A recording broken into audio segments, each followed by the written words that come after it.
Arestado sa entrapment operation ang isang abogadong kakapasalang sa bar exam ngayong taon dahil sa pangingkil at pananakot sa kanya mismong kliyente. Tumanggi siyang magbigay ng pahayag. May unang balita si Jonathan Andal.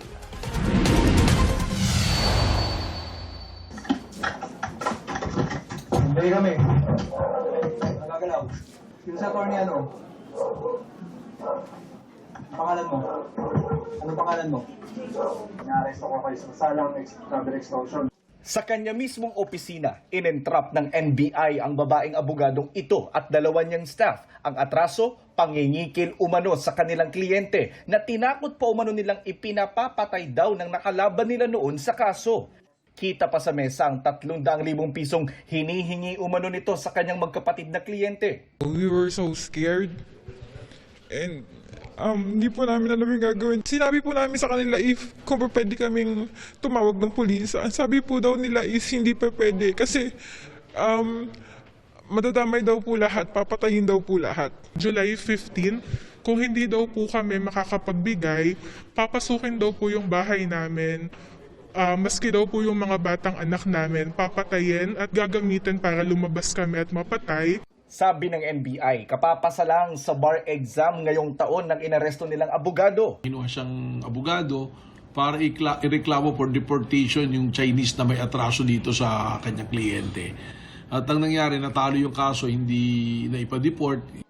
Kwento ng magkapatid na nagrereklamo, matapos matalo ang kanilang kaso, sinabihan daw sila ng kanilang abogado na may kinontratang sindikato ang Chinese national na kinasuhan nila noon. 600,000 pesos daw ang ibinayad para mapatay sila. Pero hindi raw ito itutuloy kung tatapatan daw nila ang bayad ng kalaban.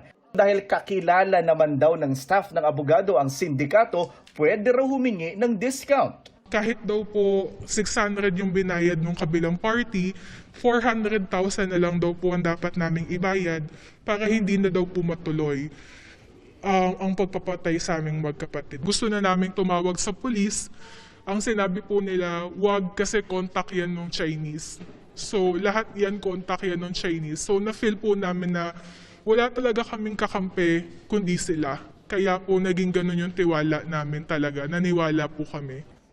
Sa 400,000 pesos na hinihingi, 100,000 daw ang naibigay nila sa kanilang abogado na bayad daw para payagan silang makatakas at makalipat ng tinitirhan. Pero pagtataka ng mga biktima, bakit sa abogado nila idadaan ang perang ibabayad nila sa umano'y sindikato? Ang pera po is dumadaan po sa isa sa mga staff ng attorney na kinuha namin, which is yun po yung medyo nakakapagtaka. Ang pinagdadalhan daw po nila ng pera, ang leader ng sindikato na meron silang connection is nakakulong daw po.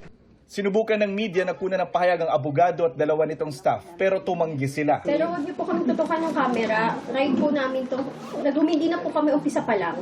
Sabi ng NBI, posibleng madisbar ang kapapasalang na abogado. Tatanggalan ito ng lisensya pag napailan ito ng disbarment. Robbery, extortion, pwede rito, grave threat, pag-aaralan natin, pero tinitingnan ko na pwede rin itong pumasok sa estafa by other means.